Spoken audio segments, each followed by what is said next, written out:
Welcome back to the Gary Sutton Show here. The first day, a Monday morning with you on WSBA, and I am Gary Sutton, and glad to be back with you.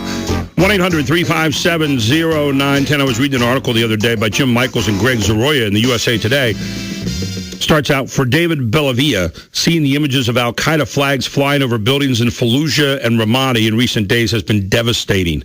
Quote, that ground to me is hallowed, unquote, said Bellavia, who earned a Silver Star for heroism on his 29th birthday, fighting in Fallujah as an Army staff sergeant back on November 10th of 2004. The images of al-Qaeda militants surging back into cities that were secured at enormous sacrifices chilled Americans who fought in Iraq. Most veterans are deeply disappointed that the struggles and the sacrifices they made have seemingly been for naught, quote unquote, said Peter Mansour, a retired Army officer who served in Iraq as a brigade commander and on the staff of General David Petraeus. And you can read on the internet all those kinds of stories right now. Well, I've got a retired officer here who's a good friend of mine. He's a retired major in the United States Army. Was, I believe, in Special Forces as well. We're talking about Joe DeCree, live from Montana this morning. Joe, great to have you on the Gary Sutton Show. Hey, good morning. Glad you got your show back. Yeah, well, thank you so much. And Joe was in town on Monday. We had a nice dinner together. Don't get to see him enough, but he's you are truly one of the heroes of this country. I really mean that. I really mean that. You've been. I know you do. I know you do, but I'm uncomfortable with it. Well, you were in Afghanistan. You were in Iraq. You were in Iraq.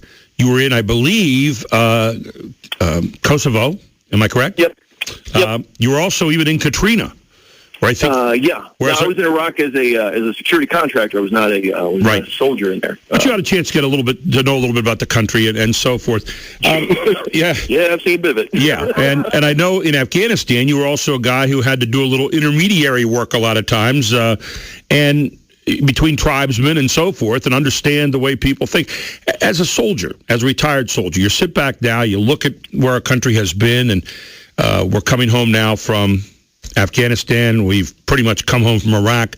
You sit back and you hear these kind of stories about Ramadi, Fallujah being taken back by al-Qaeda. And I talked to a guy over the weekend, and he said to me, I'm not sure what I fought for. I'm going to ask you that question. Did we fight in vain? Was the sacrifice worth it? Where do we stand on that? And we'll take your calls this morning, too, to Joe and me at 1-800-357-0910. Go ahead, Joe. Well, I think it's important to not lump it all together. Fair enough. When talking about Iraq, the purpose of Iraq that President Bush stated, hey, was regime change. Okay, so yes, did we make a difference? Oh yeah, Saddam is not in business. Yeah, he's out of town. Yeah, a bad guy left town, and we held the door open for him. So that's a plus. On the other hand, we always kind of once we change things from the limited kinds of objectives that existed during the George H.W. Bush's administration, the Powell Doctrine. Right. A clear objective, an attainable objective, a time frame that's reasonable for meeting that objective, and withdraw at the point where we think we've achieved that, right. Then let's go. We've gotten away from all that. And now it's when we went into Iraq, I certainly didn't have a problem with it for a lot of reasons, and still know that, hey, they had a chemical weapons program. Absolutely. They weren't big on nukes, but they had the chemical weapons program. We know that because they gassed the crap out of Iran during their war.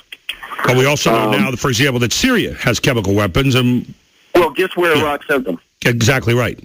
Yeah. And a lot of people were saying that during that time. Yeah, well, I spoke years ago to he was a young sergeant turned intel contractor. He was an intel guy, and his specialty was debriefing people. So he debriefed a lot of Iraqis, many of whom were just given, hey, here's several $100, drive this truck into Syria. Well, what's on it? Well, just a lot of barrels of things. Well, hey.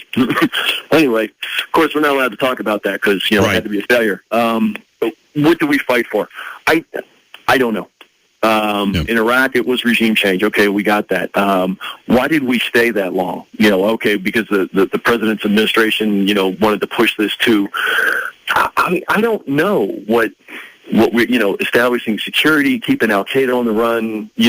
Maybe the only strategic thing that makes sense to me is we just needed another fight as a relief valve on al-Qaeda so that they couldn't mass forces between, on us and Afghanistan.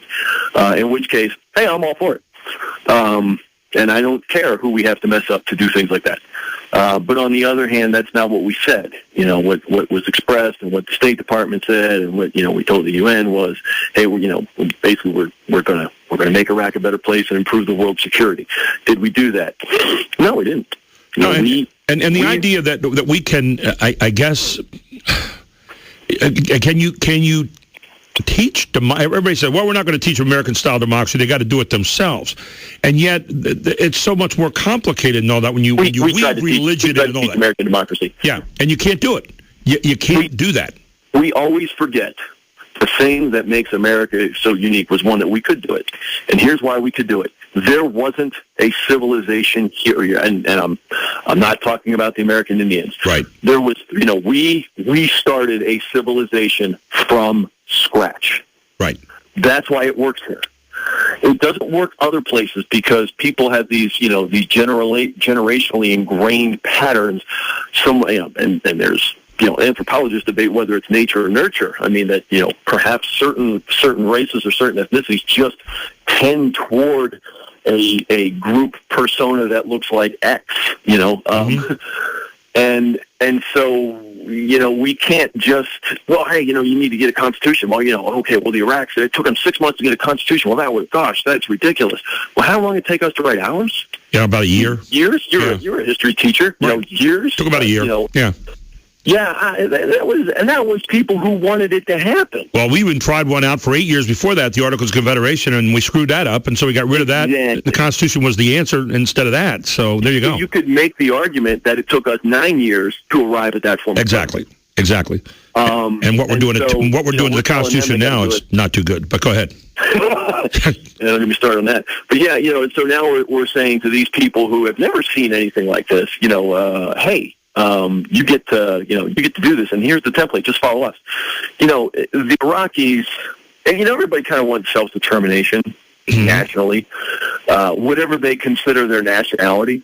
I think the Iraqis tend to see themselves as Iraqis, with the possible exception of the Kurds, who are not allowed to see themselves as Iraqis.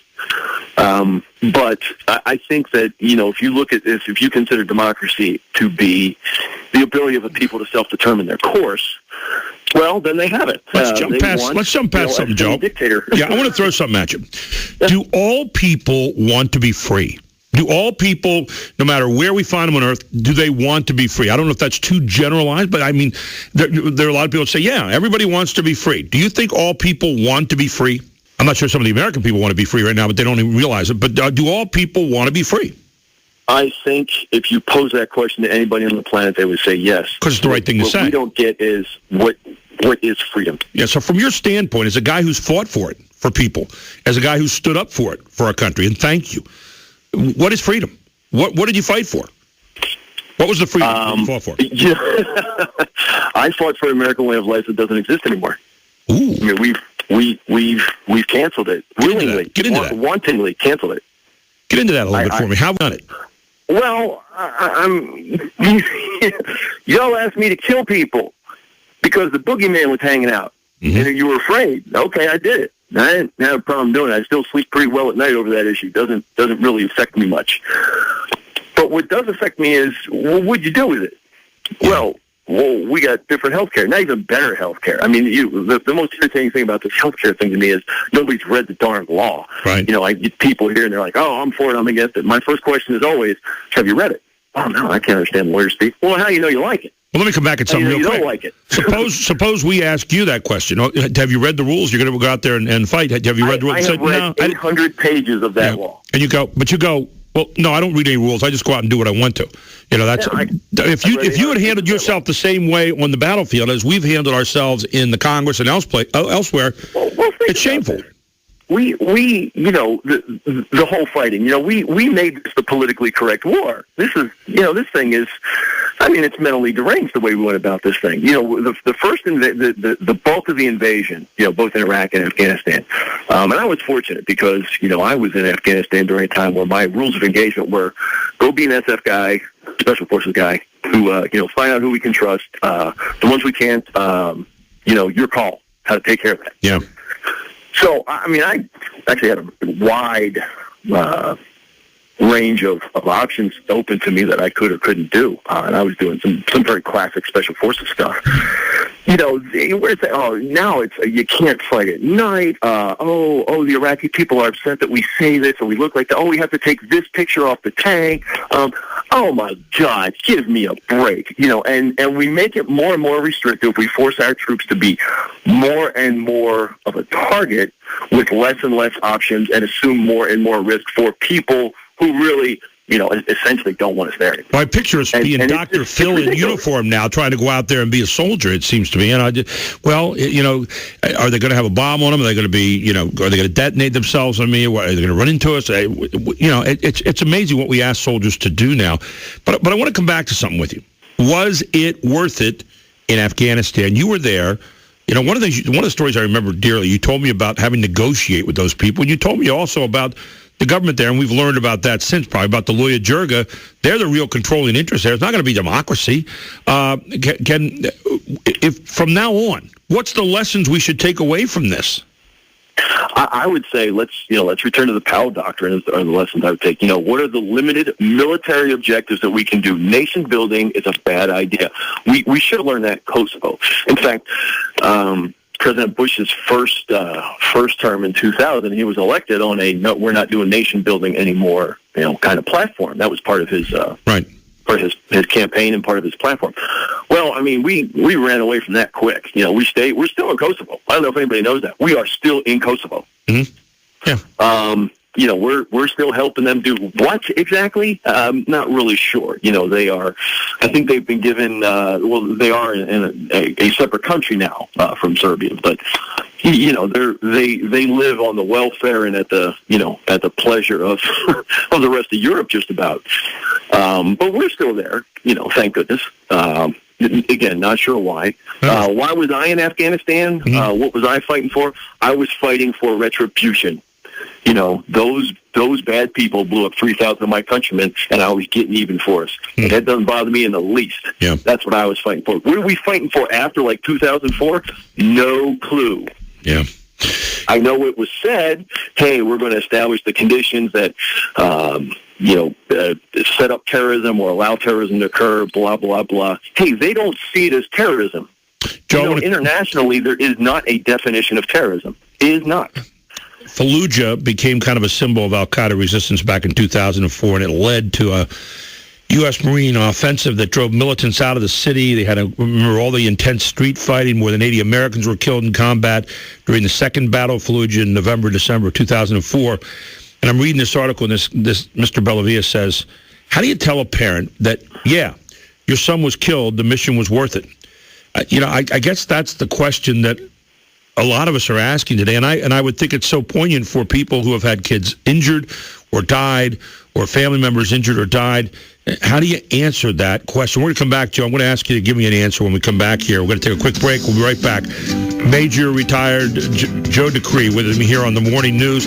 You're welcome to make the call, 1-800-357-0910, especially if you're a veteran. Do you feel like it was worth it? And how do you look at it now with al-Qaeda taking back some of the very places that you fought so bravely for? Tell us here on the Morning News on WSBA. WSBA News Time is 11, not the Morning News, the Gary Sutton Show. Forget that. Welcome back to the Gary Sutton Show on WSBA. And if I say the Morning News every now and then, please listen to the Morning News. It's great. But the whole idea here of veterans looking at Ramadi and Fallujah and places like that and all of us and saying, what was it worth it? We have Major Joe DeCree with us this morning, retired, and we were reading this one article this morning, and this guy said, when I see people who are, taking this over now, and I think back to myself, what do I tell? What do I tell the people who died, the people that were hurt there? What do you say, Joe? Well, I say, to the American families, hey, we're not in control of that place anymore. We left. It is turned over to the Iraqis. Your son or daughter did great things for the nation, and thanks very much. And you have to take it in context, and that's very important. Otherwise, you're just going to start a Glock. The context is we were in charge. We did Fallujah twice. I actually worked as a contractor. I worked for the general who was the operations officer at the second battle of Fallujah. His name was Marine General named Sattler. brilliant guy, great strategist, and just a funny guy, great guy to work for. But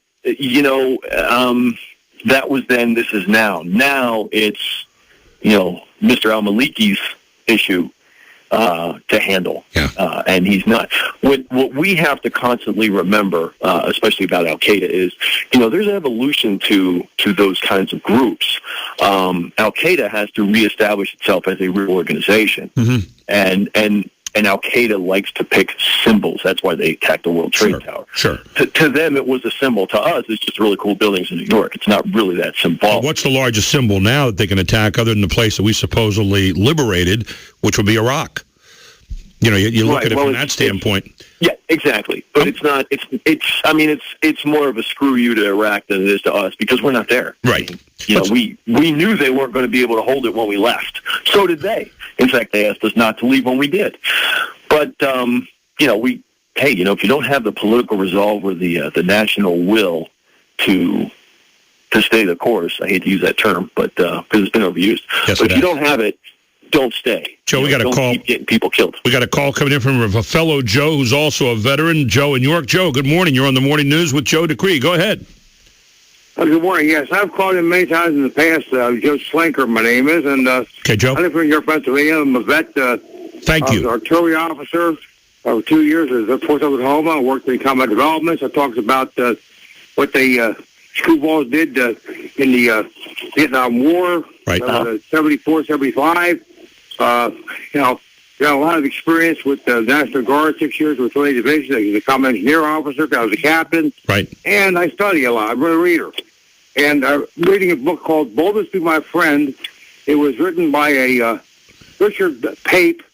He was a pilot during the World War II as a bomber pilot and was shot down in bottom of Holland.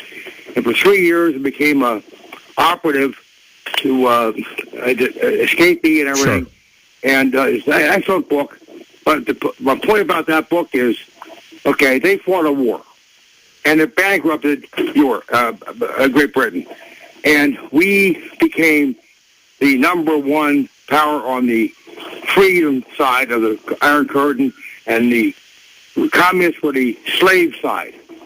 Yep. And basically, we have a choice given to us by God. We can either be a slave to sin or a slave to Christ. Yeah. All right. Either way, we're a slave. Yep. Joe, that's my point. Great point to be made, and thank you so much for your service to the country. Joe DeCree, we got about a minute 15 left. Final wrap-up, just a final thought today on was it worth it? Would you go back again? Those kind of things are all the kind of questions I think a lot of soldiers are looking at right now. I don't know if I would go back again. Honestly, I was teaching ROTC for a number of years, and I basically had to stop that because I couldn't look those kids in the eye and say, yeah, this is absolutely the right thing to do. And there were a couple other reasons. One, they were going to terminate my job anyway, but that was a couple years out. I terminated early because I started, I just started questioning it myself. I had a couple NCOs there that worked with me. One of them was, didn't have any issues with it. Said, hey, we serve so that the country can go through these political machinations. Yeah. And you've actually said that to me too many times over the years. Yeah. I had another sergeant that said, was it worth it? Guys died in vain. Dumb idea. Joe, for another time, my friend, thanks for being a friend. Thank you for the service, and thanks for taking the time this morning. We'll talk to you soon, buddy. Anytime, brother. Thank you. Joe DeCree here on the Morning News. We'll be back. Your turn to make the call.